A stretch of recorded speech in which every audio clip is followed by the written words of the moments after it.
भारत पानी रोकियो त नतीजा ॾाकनि ताईं यादि रखंदो पाक फ़ौज जो ऐलान। DG ISPR lieutenant general Ahmad Sharif Chaudhry जो चवणु आहे त भारत पाणी रोकियो त पाकिस्तान ख़ामोश न वेहंदो। 24 करोड़ माण्हुनि जो पाणी बंदि करण बाबति को चरियो माण्हू ई सोचे सघे थो। जंगबंदीअ जी भञकड़ी कई त भरपूर जवाबु ॾिनो वेंदो। वालारल कश्मीर में ज़ुल्म ऐं ॾाढ जी पॉलिसी मुकमल तौरु नाकाम थी चुकी आहे। कश्मीर ते ॻाल्हियुनि खां सवाइ मसइलो हल न थी सघंदो। भारत ख़िते में ख़ासि तौरु पाकिस्तान में दहशतगर्दी सरपरस्ती करे रहियो आहे। पहलगाम वाक़े खां पोइ पाकिस्तान चयो त सबूत आहे त अणधुरे इदारे हवाले कयो वञे। हू सहकार करण लाइ तयारु आहिनि। भारत पाकिस्तान जी आछ रद्द कई बिना जांच ऐं सबूतनि ते इल्ज़ाम लॻाइण किथां जी अकुलमंदी आहे।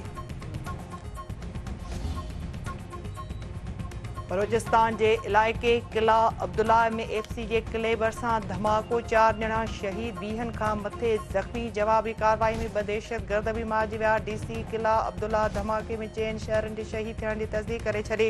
सिक्योरिटी फोर्सिस जो इलाइक़े कड़ो शहीदनि जा मड़ई ज़ख़्मी अस्पताल मुंतक़िल। पुलिस जो चवणु आहे त धमाकेदार मादो गाॾी में लॻल हुयो, जंहिंखे रिमोट कंट्रोल ज़रिए उॾाए वियो। सदर आसिफ अली ज़रदारी चयो आहे त दुश्मन जी ग़ुलामी कंहिं बि गैरतमंद पाकिस्तानी खे क़बूल नाहे। ॾुखे वक़्त में हर पाकिस्तानी मुल्क ते जान ऐं माल क़ुर्बान करण लाइ तयारु आहे। शहीद सुरख़रू आहिनि। धरती आहे त हू सभु आहिनि, धरती नाहे त कुझु बि नाहे। भारत खे ख़बर पइजी वई आहे त हक़ीक़ी जवाननि सां मुक़ाबिलो कीअं थींदो आहे। सदर आसिफ अली ज़रदारी तरफ़ां गुजरावाला कैंट जो दौरो, पाक फ़ौज जे ऑफिसरनि ऐं जवाननि सां मुलाक़ात।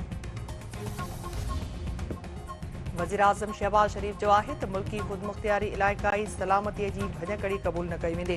मफ़ाहिमती पॉलिसी तहत भारत सां जंगबंदी क़बूल करण ते राज़पो ज़ाहिर कयो आहे। पाक फ़ौज ऑपरेशन बुनियानुन मरसूस ज़रिए दुश्मन खे मुंहुं तोड़ जवाबु ॾिनो आहे। भारत ख़िलाफ़ जंग में कामयाबी ते अल्लाह ताला जा शुक्रगुज़ार आहिनि। वज़ीर आज़म शहबाज शरीफ सां तुर्किया जे सफ़ीर जी मुलाक़ात। पाक भारत छिकताइण खां पोइ जी सूरत ते ॻाल्हियूं।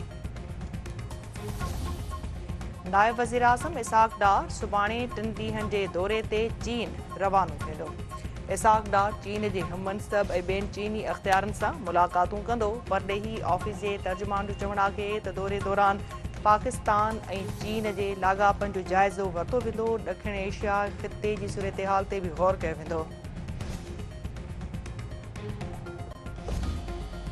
वज़ीर आज़म शहबाज शरीफ सामूंडी फ़ौज खे भेटा पेश करण लाइ सुभाणे कराची जो दौरो कंदो। वज़ीर आज़म सामूंडी फ़ौज जे जवाननि ऐं ऑफिसरनि सां मुलाक़ात कंदो। नेवी जो सरबराह एडमिरल नवीद अशरफ वज़ीर आज़म जी आजा कंदो। वज़ीर आज़म सिंध जे वॾे वज़ीर मुराद अली शाह, गवर्नर कामरान टिसोरी सां बि मुलाक़ात कंदो।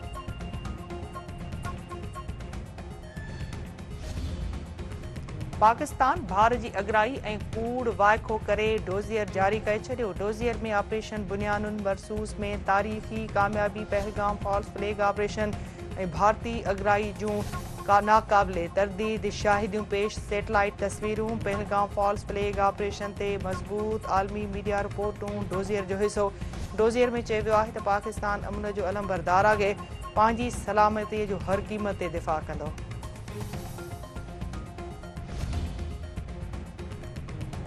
पाकिस्तान ऐं IMF विच में टेक्निकी ॻाल्हियूं मुकमल। पॉलिसी सतह जूं ॻाल्हियूं सुभाणे थींदियूं। पॉलिसी सतह ते ॻाल्हियूं मुकमल थियण खां पोइ 2 जून ते बजट पेश कई वेंदी। आलमी मालियाती इदारे मुल्क जी मजमूई आमदनी 20 खरब रुपयनि ताईं करण जो मुतालबो करे छॾियो। नए माली साल में पाकिस्तान खे $19 अरब जो कर्ज़ वापसि करणो पवंदो। नए माली साल लाइ प्रॉपर्टी जी ख़रीद ऐं विक्रे ते फेडरल एक्साइज़ ड्यूटी ख़तमु करण ते बि ॻाल्हियूं थींदियूं।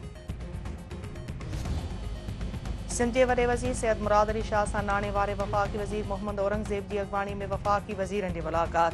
नए माली साल जी बजट जी तयारीअ ते ॻाल्हियूं। महांगाई घटि करणु, मुआशी ज़रई तरक़ी ऐं अवाम खे सहूलियतूं ॾियण ते ॻाल्हियूं। वॾे वज़ीर मुराद अली शाह जो चवणु आहे त नए माली साल जी बजट ते सलाह मशवरा सुठी ॻाल्हि आहे।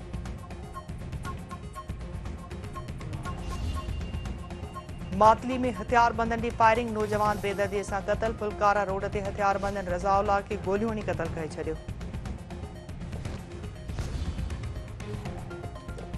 ऐं पाकिस्तान सुपर लीग जी मैच में क्वेटा ग्लेडिएटर्स मुल्तान सुल्तान खे 2 विकेटुनि तां शिकस्त ॾेई छॾी। क्वेटा 186 रन्सुनि जो टारगेट आख़िरी बाल ते हासिल कयो।